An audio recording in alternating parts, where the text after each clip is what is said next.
I intentionally set my own money on fire to expose Wall Street's terrifying lie. Your cash is secretly bleeding to death. I deployed $800 from bulletproof bunkers straight into financial volcanoes. Stay until the final level. It will permanently shatter everything you thought you knew about true wealth. Look closely at this piece of paper, a crisp $100 bill. To most, it represents a long day of exhausting labor, a fraction of rent, or a fleeting moment of relief. But what if I told you that this innocent piece of paper is bleeding out in your hands right now?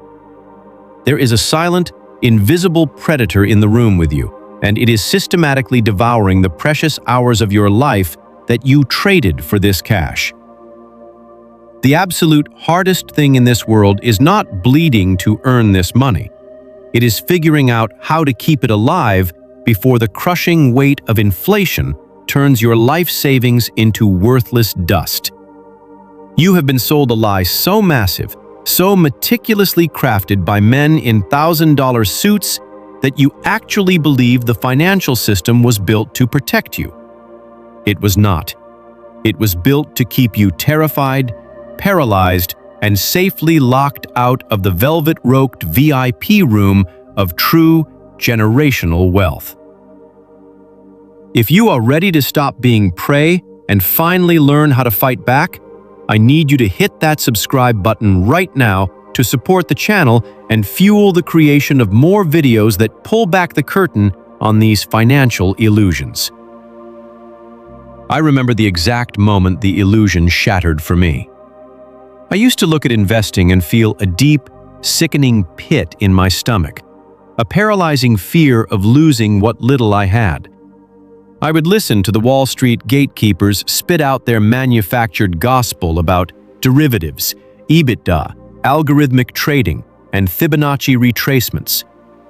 Their words were designed to be a labyrinth, a foreign language meant to make everyday people feel small, uneducated, and entirely dependent on their supposed expertise. They want you to think that unless you have a trust fund or an Ivy League pedigree, your only option is to hoard your cash in a piggy bank and pray.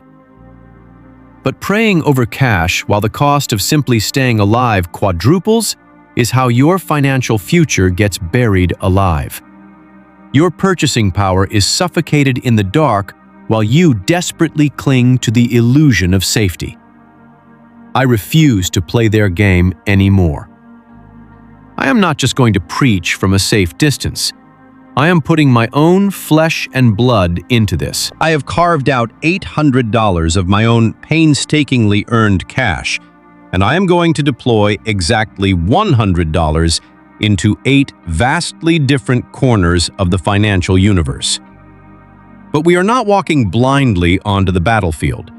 We are binding ourselves to a strict and unforgiving risk scale from 1 to 10. At level 1, your money sits in a fortified bunker, safe but stagnant. At level 10, you are standing on the edge of a volcano, essentially setting your cash on fire for the sheer thrill of it. This is the brutal truth of money. Risk and reward are conjoined twins. If you want to build life-altering wealth, you have to look risk in the eye and accept the very real possibility of getting your teeth kicked in. If you demand absolute safety, you will slowly wither away into nothing. Today, we climb that ladder together, stepping from the quiet, protective bunkers straight into the radioactive chaos of the unknown. To take that first step away from the edge of the radioactive chaos and into a realm of calculated strategy, we must begin exactly where the foundation of all lasting wealth is poured: the heavily fortified trenches of low-risk preservation. I took my first $100 bill, smoothed out the creases, and locked it away in a short-term treasury bill, anchoring us firmly at a level 1 on the risk scale. There is no adrenaline rush here, no flashing lights or skyrocketing charts to make your heart pound. Handing your money over to the government in exchange for a guaranteed fixed yield feels incredibly sterile, almost clinical.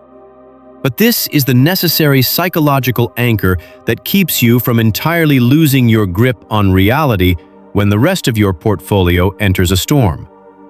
You are essentially buying a shield, knowing full well that this shield is heavy and will slow you down, barely pacing the silent theft of inflation. But it ensures that no matter what apocalyptic scenario plays out in the broader markets, this specific fraction of your life energy will not be erased. But I knew I could not simply hide in a bunker forever, so I took the next $100 and walked out into the daylight of level 3 risk by purchasing a fractional share of a broad S500 index fund. This was a profound mental shift for me, a transition from merely guarding my cash to permanently binding my financial destiny to the collective output of human innovation and corporate ruthlessness. I realized that by buying into this index, I was no longer an isolated individual terrified of the economic machine. I was becoming a microscopic owner of the machine itself. You are betting that tomorrow, millions of people will still wake up, buy coffee, use software, and relentlessly drive the engine of commerce forward. I watched that $100 fluctuate, dipping a few pennies one day and rising $1 the next, and I felt a strange sense of peace wash over me. It is a slow, unglamorous grind, devoid of the overnight millionaire fantasies peddled by internet gurus, but it is the exact same slow-moving, unstoppable glacier of compounding interest that the ultra-wealthy use to quietly conquer the world, while the masses are distracted by fleeting trends.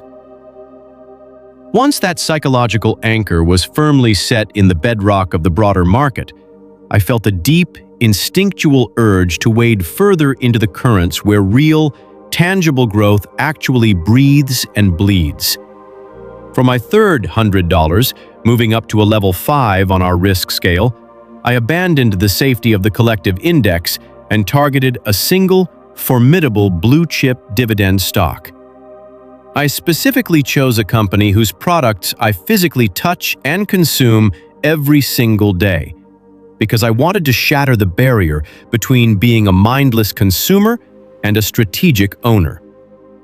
The very first time I received a dividend payment, a microscopic fraction of $1 magically deposited into my account, something inside me permanently shifted.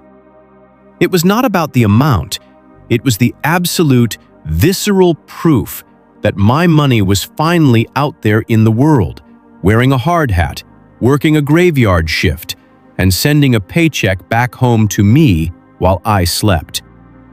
That tiny dividend was a declaration of financial independence, proving that the corporate giants who had spent my entire life extracting money from my pockets could actually be forced to pay me instead. Hungry for more tangible assets, but acutely aware of the mounting risks, I deployed my fourth $100 into a real estate investment trust, pushing us to a solid level 6. There is a primal, almost ancient human desire to own land, to look at a horizon of concrete and steel and know that your name is carved into a fraction of a brick somewhere in that skyline. Obviously, $100 cannot buy a physical door or a pane of glass in today's wildly inflated housing market. But through this vehicle, I suddenly became a remote landlord of a commercial empire. I could feel the psychological weight of this investment. It felt heavy, real, and intimately tied to the physical economy of rent, leases, and property management. However, this is also where the illusion of safety completely evaporated, because I watched my real estate equity drop by 6% in a single week when interest rates unexpectedly spiked.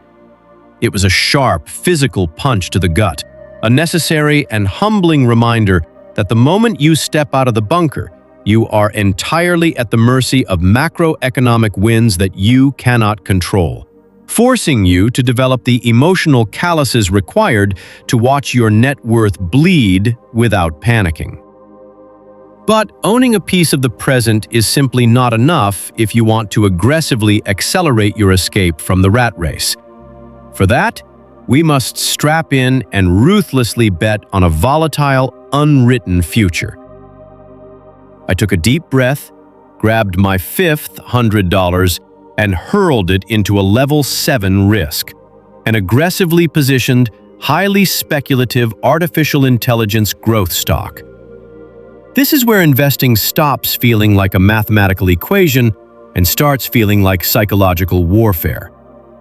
I bought into a company that is currently burning through mountains of cash, a company that has no guaranteed path to profitability, but holds the terrifying potential to entirely disrupt how human beings interact with technology. Within 48 hours, my $100 violently whipped down to $82, entirely based on a singular, vague rumor whispered on a financial news network. I felt a cold sweat on my palms, a desperate urge to hit the sell button and run back to the safety of my index funds. But I forced myself to stare at the red numbers until the panic subsided, realizing that this gut-wrenching volatility is simply the mandatory toll you must pay to travel on the highway of exponential growth. Before my heart rate could even settle, I pushed my chips further into the center of the table, taking my 6th and 7th $100 bills straight into the chaotic, unregulated wilderness of levels 8 and 9. Established cryptocurrency and a highly illiquid mid-cap alternative coin. Entering the crypto market feels like stepping into a digital Wild West, where the traditional laws of financial physics have been completely suspended, replaced by raw human psychology, greed, and algorithmic momentum. I allocated $100 to Bitcoin, treating it as a volatile but increasingly accepted digital reserve, a direct rebellion against the fiat money printer that is quietly suffocating the working class. But the 7th 100 went into a project so obscure and speculative that its entire existence balances on a razor's edge. This was no longer investing. This was ideological speculation. Watching the altcoin chart is like staring directly into a strobe light. My investment spiked 20% while I was drinking my morning coffee, only to crash 30% by the time I finished my dinner. It is exhausting, brutal, and entirely intoxicating, teaching me the hardest lesson of the danger zone.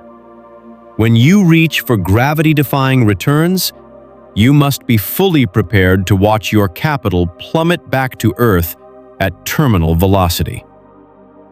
Eventually, that intoxicating hunger for monumental, life-altering gains pushes you to the very edge of the abyss, right to level 10, where the absolute highest extremes of financial violence reside.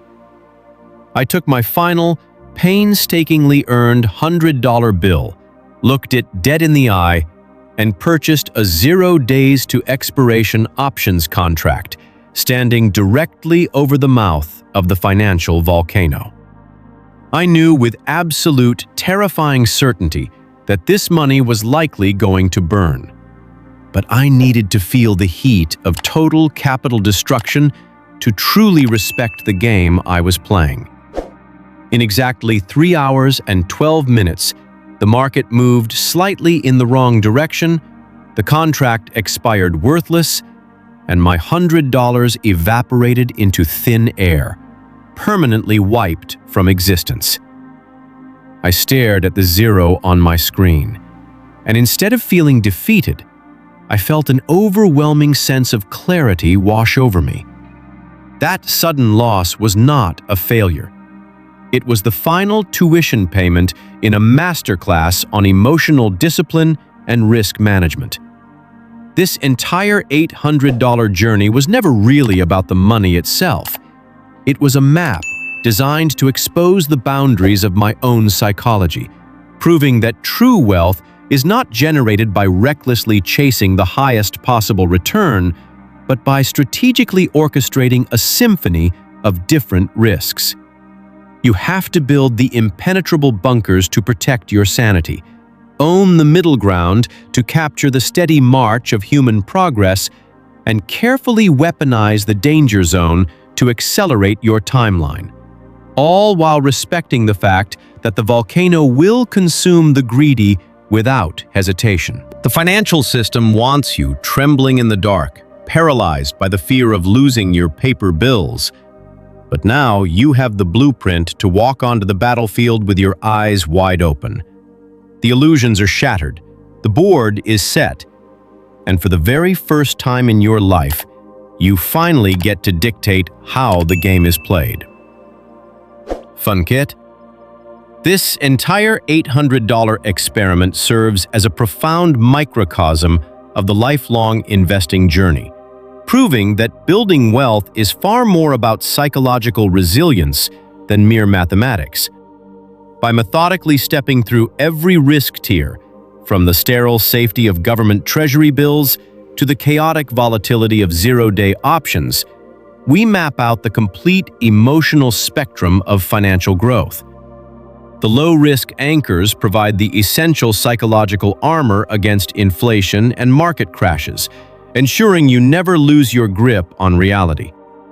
Moving into the middle ground with index funds, blue-chip dividends, and real estate transforms you from a passive consumer into an active owner, generating tangible proof that your money can work relentlessly on your behalf.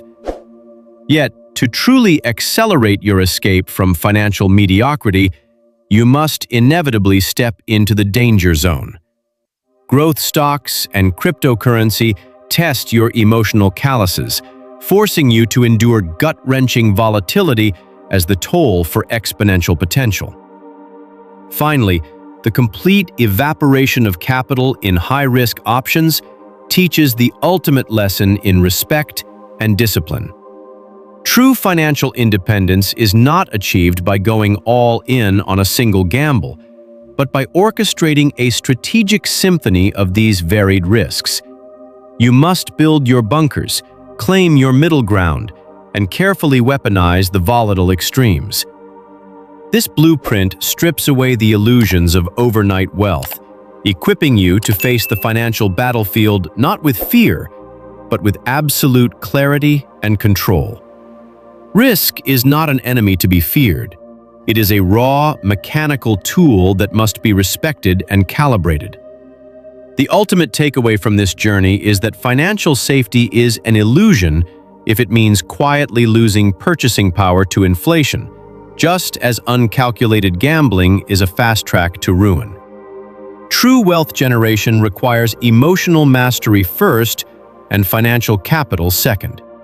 The money you lose while testing the extreme edges of the market is simply the tuition you pay to conquer your own greed and panic. Stop looking at your finances as a single, terrifying monolith.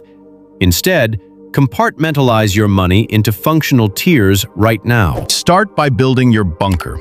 Secure a fully funded emergency reserve in a high-yield savings account or treasury bills. Once your foundation is unshakable, set up automated, recurring contributions into broad index funds or blue-chip dividends to capture the steady upward march of the global economy. Finally, if you want to speculate on crypto or aggressive growth stocks to accelerate your timeline, strictly limit it to a tiny percentage of your net worth, money you are completely prepared to watch burn to ashes. By structuring your finances this way, you completely remove the emotional panic from investing, allowing you to sleep peacefully while your money fights for your future on multiple fronts. If you were handed an extra $100 today, which specific level would you choose to invest it in? The safe bunker, the steady middle ground, or the volatile danger zone? Please take a moment to share your choice and reasoning in the comments below so we can all learn from each other's perspectives. If you found value in this breakdown and want to master your financial psychology, please hit that subscribe button to support the channel. Your support is exactly what gives us the motivation to keep producing more high-quality, actionable content for you.